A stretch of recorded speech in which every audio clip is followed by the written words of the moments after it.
Did you know when you eat the meat on your plate, you're eating more than what's just there? This is because the food chain. The food chain is the path that energy travels from one organism to another. The energy from the sun goes to the plants. These are called producers because they make their own food. When an animal eats the plant, the animal that eats the plant is either a herbivore or omnivore.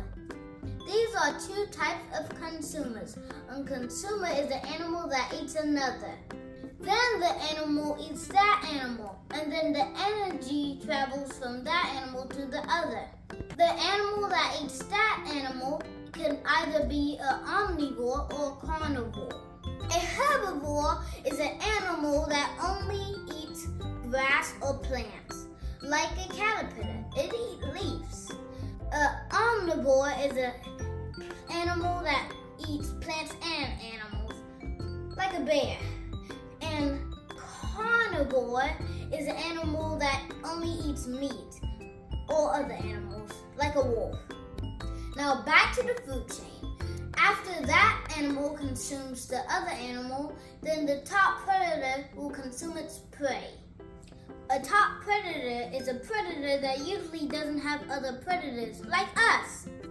Then after the top predator dies, organisms called decomposers break down the animal and turns it into nutrients for the soil so more producers can grow. It's a cycle. What will happen in the cycle if something in it changes? Whoa, I'm not part of your food chain. I hope that wasn't jam.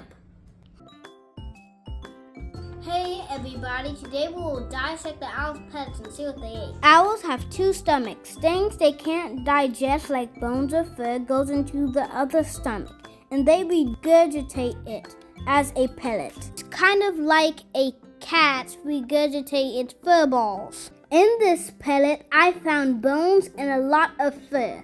I found skulls of voles in this pellet.